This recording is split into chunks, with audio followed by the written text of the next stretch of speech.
Une tempête au paradis. L'auteur est l'invité de la page culture d'Ayetano Yao. Rebonsoir, que nous retrouvons avec beaucoup de plaisir. Alors, cette histoire, elle est vraiment particulière. Koridio, l'épouse de Doukoum, comment a-t-elle pu disparaître, abandonnant époux et des enfants, disparaître ainsi sans jamais donner de nouvelles?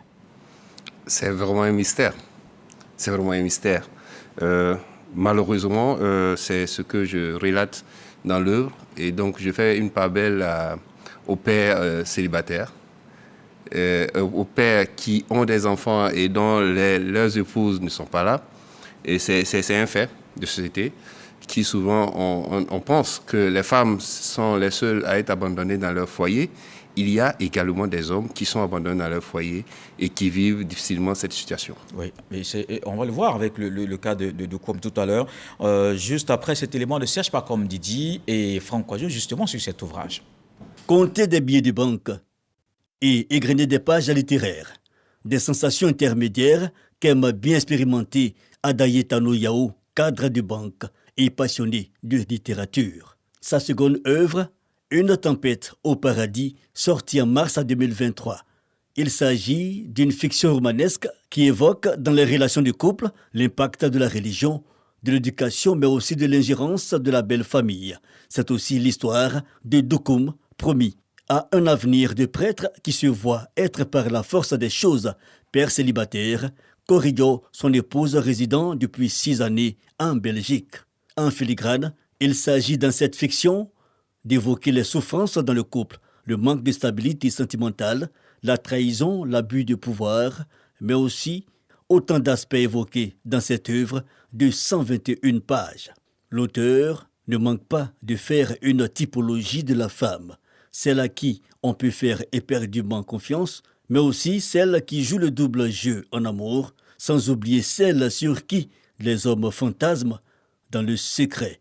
Une tempête au paradis, en somme, une œuvre qui est loin d'être un long fleuve tranquille pour le lecteur. Koridio n'a pas donné ses nouvelles, mais son époux, Doukoum aussi, n'a pas cherché à la retrouver. C'est un fait aussi dans l'histoire. Effectivement, c'est un choix d'écriture. Je n'ai pas voulu donner suite à cette affaire, sinon que Doukoum pourrait. Je pouvais donner cette possibilité à Doukoum de chercher aussi à voir Koridio. Mais quand Koridio arrive en Belgique, elle pense avoir vraiment une nouvelle vie, ce rêve qu'elle attendait qui se réalise. Mais avec Marc Lelâche, franchement, les choses changent et elle vit vraiment un cauchemar. Alors, au-delà de cette image, je voulais présenter l'image de l'immigration clandestine. On part en Europe en espérant le meilleur. Alors que le meilleur est ici. Elle est passée par des voies plutôt légales. Ah oui, bien sûr, c'est une forme d'immigration aussi. C'est une forme d'immigration, abandonner son homme et s'en aller, c'est une forme d'immigration. Alors, donc je vais dire, certains de nos frères partent en Europe, ils espèrent trouver le meilleur et souvent ils sont désillusionnés. Et c'est cela aussi, transporté sur le plan relationnel, bien évidemment. Et arrivé cette histoire qui tourne mal en Belgique. Oui, malheureusement pour elle, l'histoire tourne mal, ça pourrait tourner autrement. Mais comme je vous dis, en tant qu'auteur, j'ai la possibilité de donner forme à l'histoire que je souhaite. Et là, j'ai bien voulu dire que c'est pas bien de quitter son homme alors qu'on est marié. Et donc, je ne pouvais pas lui donner meilleur aspect là-bas. Sinon que je pouvais également dire que tout s'est bien passé, mais quelle serait la leçon si elle abandonne son homme et que tout marche? Je ne sais pas si vous me suivez. Oui, bien sûr. Alors, avec Doukoum ici, effectivement, tout marchait bien. Jusqu'à ce qu'elle parte. Finalement, effectivement, ce paradis, il y a un coup d'arrêt avec Doukoum, mais qui ne s'en remet plus. Alors, la femme est un mystère. C'est pour cela j'ai bien voulu une tempête au paradis. Le paradis, une tempête dans un paradis. Doukoum avait son paradis avec sa femme. Tout allait dans le meilleur des mondes. Mais son départ va créer alors un manque, va créer cette absence de lien, de familiarité, de lien affectif avec son épouse. Et dont le malheur alors arrive dans la vie de Doukoum. Je pourrais vous dire, souvent vous voyez des cafards en train de se déplacer, vous pensez que c'est le cafard vivant, non. Souvent ce sont des fourmis qui déplacent le cafard. Donc à l'apparence tout peut paraître beau, mais est-ce que dans la vraie vie, tout ce qu'on voit tout ce qu'on voit dans la vie, est-ce que dans la vraie vie, les gens sont vraiment heureux? Mais justement, je vous renvoie à cette question. Est-ce que c'était vraiment un paradis finalement? Puisqu'on ne peut pas quitter un paradis là où tout se passe bien. J'ai parlé de Kouridjo, Oui. qui part, donc qui quitte un paradis pour y aller finalement. Alors, est-ce que ce n'était pas Doukoum qui vivait seul dans son paradis finalement? Peut-être, mais sinon que dans l'écrit, il est bien dit que Kouridjo avait du mal à se trouver un emploi décent. Et c'est pour cela que je parlais de l'immigration clandestine tout à l'heure. Et comme elle avait du mal à trouver un emploi décent, pour elle, aller en Europe était le bouée de sauvetage. Sauf qu'elle sera désillusionnée. C'est pareil. Comment qu'elle a avancé à son époux pour partir? Oui, oui, bien évidemment, et son Sauf époux était qu'elle a d'accord. trouvé un autre. Son époux était d'accord. Son époux était d'accord. C'est pour cela que j'ai dit, tous ceux qui partent de l'autre côté, au départ, ils pensent avoir bien fait, et ils pensent avoir fait le bon choix. Mais malheureusement, c'est une autre réalité. Malheureusement pour Doukoum, il était d'accord pour que sa femme parte pour une formation, mais à la fin, il s'est... Elle n'est plus revenue. Mais ce qui est surprenant, ce sont les amis de Doukoum qui finalement ne sentaient pas cette relation depuis le début. Mais ils ne l'ont jamais dit à Doukoum. Pourquoi? C'est nos quotidiens. Mon père avait l'habitude de dire, on peut encourager quelqu'un à se marier, mais on ne peut pas encourager quelqu'un à divorcer. Alors, on est avec des amis, mais quand ça ne va pas dans votre couple, ils ne vous diront pas de divorcer.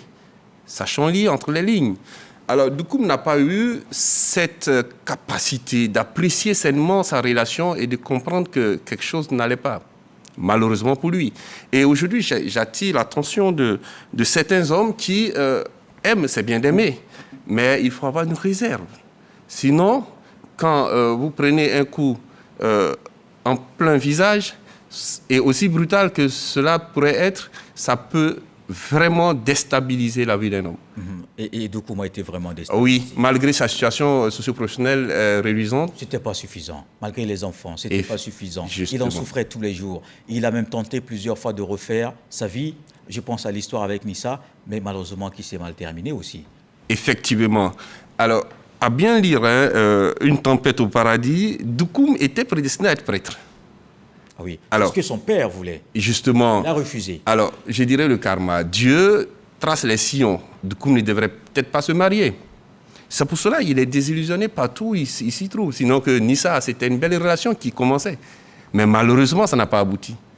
Donc, c'est souvent dire... Autant écouter souvent le sixième sens, autant écouter ses parents. Souvent, ça peut être porteur de bonnes... Vous évoquez la fatalité, mais en même temps, je me dis, Doukoum, c'est aussi l'autocondamnation finalement, puisqu'il est dans le regret depuis cette histoire. Il décide de se retourner sur lui-même. C'est une sorte d'autocondamnation, je pense. Alors, ce n'est pas tout le monde qui arrive à se relever quand on dit le chagrin d'amour, le goumet en Côte d'Ivoire. Alors, quand on subit un chagrin d'amour aussi profond, souvent même, ça affecte le plan professionnel, au-delà de l'affection, de l'affectif. Alors, donc, Doukoum, lui, il s'est résigné à ne plus se marier. Et c'était son choix de vie. Et je pense que ce choix de vie le rendrait plus heureux. D'accord. Alors, on a fait le tour sur cette question. Merci à Adaye Tano Yao, Une tempête au paradis. C'est le deuxième roman. Après, le premier, on a parlé tout à l'heure du succès du premier. Et on souhaite justement que ce deuxième roman ait, à tout le moins, le même succès. Merci à vous. Merci. J'espère tout autant. Adaye Tano, merci, l'invité de la page culture. Et ne quittez surtout pas à suivre tout à l'heure votre télé-réalité 1 à 12, le documentaire. Merci d'avoir suivi ce journal. L'actualité se poursuit avec Affichette Dosso Karamoko à 23h. Ce soir, le sage nous apprend que la barbe ne raconte pas de vieilles histoires aux cheveux. Dieu le voulant, on se retrouve demain.